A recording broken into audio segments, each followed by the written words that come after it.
अस्सलाम वालेकुम एवरीबॉडी। आप सबको आईसीएस पार्ट 2 कंप्यूटर साइंस के लेक्चर नंबर 3 में खुशामदीद कहता हूं।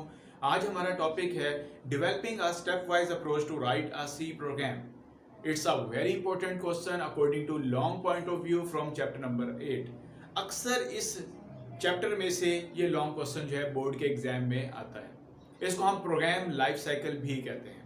अगर हम लोग सी लैंग्वेज में कोई प्रोग्राम लिखना चाहते हैं तो उसके लिए हमें कुछ स्टेप्स जो हैं वो फॉलो करने पड़ते हैं। बेसिकली इस क्वेश्चन में उन तमाम स्टेप्स को इलेबोरेट किया गया है, उन तमाम स्टेप्स को बताया गया है कि आपने अगर सी लैंग्वेज में कोई प्रोग्राम लिखना है तो आपने इन स्टेप्स को फॉलो करना है। तो जब हम लोग सी लैंग्वेज में प्रोग्राम लिखना चाहते हैं तो सबसे पहले हमारे पास एक इंटरफेस होना चाहिए। उस इंटरफेस को हम लोग नाम देते हैं किसका, आईडीई का, इंटीग्रेटेड डेवलपमेंट एनवायरनमेंट। ये बेसिकली ऐसा इंटरफेस है, ऐसा एनवायरनमेंट है जो कि आपको ये फैसिलिटी प्रोवाइड करता है कि आप इसमें प्रोग्राम को क्रिएट कर सकें, प्रोग्राम को एडिट कर सकें, प्रोग्राम को सेव कर सकें, कंपाइल कर सकें, लिंक कर सकें और उसको एग्जीक्यूट या उसको रन कर सकें। यानी कि ये ऐसा इंटरफेस है जो आपको ये फैसिलिटी प्रोवाइड कर रहा है कि हम अपने प्रोग्राम को क्रिएट भी कर सकते हैं और उसको हम एग्जीक्यूट भी कर सकते हैं। तो अगर प्रोग्राम को क्रिएट करना है, क्रिएशन से लेकर एग्जीक्यूशन तक ये हम स्टेप जो है ये फॉलो करते हैं। इसको हम लोग नाम देते हैं किसका, developing a step wise approach to write a C program. अब बात हम करते हैं कि आईडीई हम किसे कहते हैं, इंटीग्रेटेड डेवलपमेंट एनवायरनमेंट। बहुत सारे वेंडर्स हैं जिन्होंने डिफरेंट आईडीईज जो है वो सी लैंग्वेज के लिए प्रोवाइड किए हुए हैं, लेकिन आपकी बुक में जो रिकमेंडेड आईडीई है और जो कॉलेजेस की लैब में हम लोग आईडीई यूज करते हैं उसको हम लोग नाम देते हैं किसका, टर्बो सी का। तो हम लोग भी जो प्रोग्रामिंग करेंगे वो टर्बो सी प्लस प्लस सी में करेंगे। लेकिन एक चीज मैं यहां पर बताता जाऊं कि आपके लिए जो रिकमेंडेड बुक है वो आपकी टर्बो सी की है, सी प्लस प्लस की नहीं है। यानी कि हमने जो प्रोग्रामिंग करनी है वो हमने सी में करनी है, हमने सी प्लस प्लस में नहीं करनी। पहली चीज तो ये हमें क्लियर होनी चाहिए, क्योंकि हमारी जो रिकमेंडेड बुक है उसमें भी हमें सी के बारे में बताया गया। दोनों में डिफरेंस है जो आगे फ्यूचर में हम लोग इंशाल्लाह इसको डिस्कस करेंगे। अब हम बात करते हैं कि जो आईडी है ये क्या होता है। इसके बेसिकली हमारे पास दो पार्ट्स होते हैं। एक को हम लोग नाम देते हैं किसका, एडिटर का। एडिटर बेसिकली ये वो स्क्रीन होती है जिसके अंदर हम अपने सी का प्रोग्राम जो है वो क्रिएट करते हैं, सी के प्रोग्राम की इंस्ट्रक्शंस को लिखते हैं, उसको हम लोग नाम देते हैं किसका, एडिटर का। सेकंड जो इसकी आपके पास पोर्शन होता है उसको हम लोग नाम देते हैं किसका, कंसोल का। कंसोल बेसिकली क्या है, ये हमारे पास आउटपुट स्क्रीन होगी जो ब्लैक कलर की आपकी अपीयर होती है, जिसके ऊपर आपकी आउटपुट जो है वो डिस्प्ले की जाती है। That is known as a console. इसका मतलब यह है कि प्रोग्राम को हम यहां पर लिखेंगे एडिटर में, और जब प्रोग्राम को एग्जीक्यूट किया जाएगा तो उसकी जो आउटपुट प्रोड्यूस होगी वो किस पे होगी, वो कंसोल पर होगी। ये जो आपके पास एडिटर होता है ये नॉर्मली आपके पास ब्लू कलर की स्क्रीन होगी, और आपकी बुक में भी इसकी ये एक डायग्राम बनी हुई है। ब्लू कलर की स्क्रीन जो है उसका इमेज जो है वो डिस्प्ले हुआ है, that is known as the editor. और जब आप उसको एग्जीक्यूट करते हैं तो आपकी जो आउटपुट प्रोड्यूस होगी वो एक ब्लैक कलर की विंडो होगी, उसको हम लोग नाम देंगे किसका, कंसोल का। अब सबसे पहले हम बात करते हैं क्रिएट क्या होता है। यानी कि पहला स्टेप, अगर आपने सी लैंग्वेज में कोई प्रोग्राम लिखना है तो प्रोग्राम लिखने के लिए हमें कुछ स्टेटमेंट्स लिखनी पड़ेंगी। इसका मतलब यह है कि हम अपने प्रोग्राम को क्या कर रहे हैं, क्रिएट कर रहे हैं। मैंने पहली स्टेटमेंट लिखी, फिर दूसरी लिखी, फिर तीसरी लिखी, फिर चौथी लिखी, तो इससे मुराद क्या है कि मैं प्रोग्राम को क्रिएट कर रहा हूं। अगर मैंने उसमें कुछ चेंजिंग करनी है, अगर मैंने उसमें कुछ अपडेशन करनी है, तो उसका मतलब क्या है कि मैं अपने प्रोग्राम को क्या कर रहा हूं, मैं एडिट कर रहा हूं। जब हम प्रोग्राम क्रिएट कर लेते हैं, प्रोग्राम को क्रिएट करने के बाद, एडिट करने के बाद, हमने अपने प्रोग्राम को अपनी हार्ड डिस्क पे सेव करना होता है, ताकि फ्यूचर में हम अपने उस प्रोग्राम को दोबारा से ओपन करके एग्जीक्यूट कर सकें। तो सी लैंग्वेज में अगर आपने फाइल को सेव करना है तो उसके आपके पास दो मेथड हैं। पहला मेथड तो ये कि आप फाइल पे क्लिक करें एंड देन सेव पे क्लिक करें, और जैसे आप सेव पे क्लिक करेंगे एक डायलॉग बॉक्स अपीयर होगा, उसमें आपने फाइल का नाम लिखना है। फॉर एग्जांपल मैं कहता हूं ABC, और उसके बाद फाइल की जो एक्सटेंशन होगी वो आपने क्या लिखनी है, दैट इज अ सी। यहां पे फिर मैं आपको अगेन बताता चलूं कि हमारा जो प्रोग्राम है, जो प्रोग्राम हम लोगों ने बनाना है वो हमने सी लैंग्वेज में बनाना है, not in a C plus plus.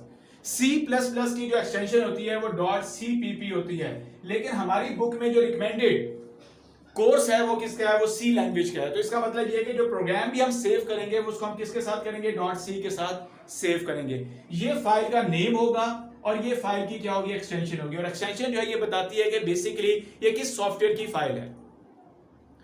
Second method क्या है कि हमारे पास जो शॉर्टकट की है जिसकी मदद से आप प्रोग्राम को सेव कर सकते हैं, that is known as F12। आप F12 प्रेस करेंगे तो सेम डायलॉग बॉक्स अपीयर होगा। आपने फाइल का नाम लिखना है, उसकी एक्सटेंशन बतानी है और फाइल को आप क्या करेंगे, आप सेव कर लेंगे।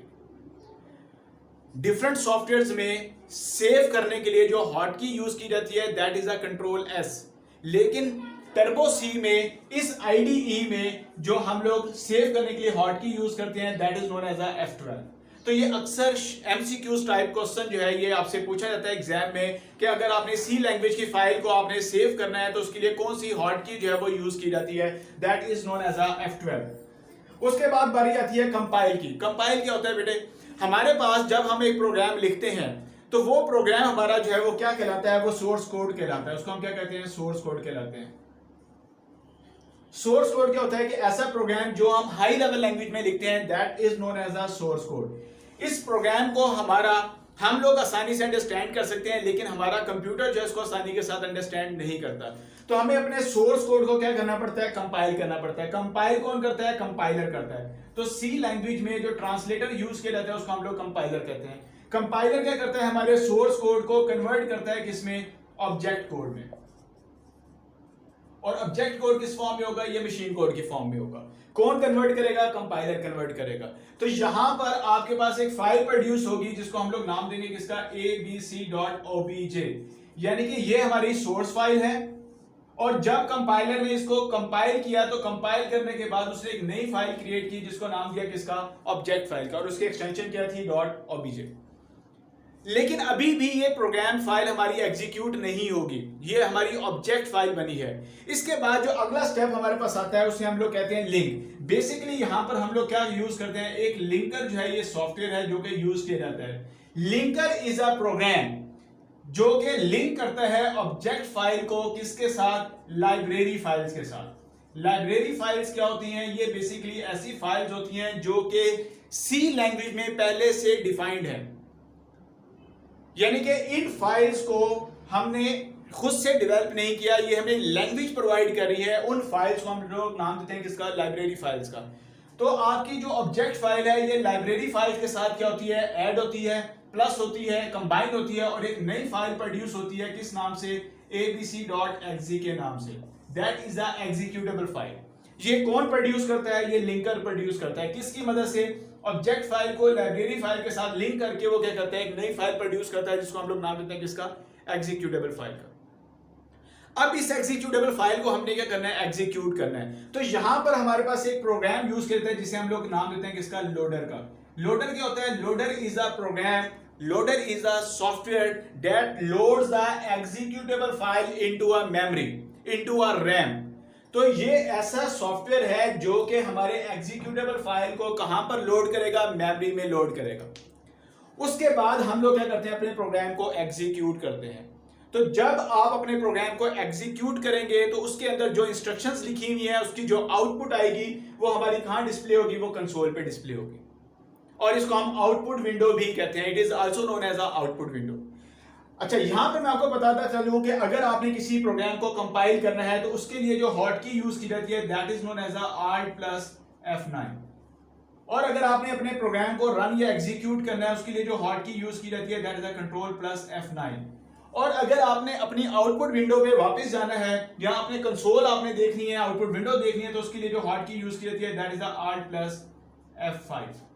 तो ये बेसिकली ये तीनों चीजें आपके एमसीक्यूज क्वेश्चंस में आपसे पूछी जा सकती हैं कि कंपाइल की हॉटकी क्या होती है, एग्जीक्यूट की हॉटकी क्या होती है, आउटपुट विंडो या कंसोल की आपके पास हॉटकी क्या होती है। आज तक के लिए इतना ही। अगर मेरा लेक्चर आपको पसंद आया, मेरे चैनल को आप सब्सक्राइब कीजिएगा और बेल आइकन पे क्लिक कीजिएगा। अपना ख्याल रखिएगा, बहुत शुक्रिया, अल्लाह हाफिज़।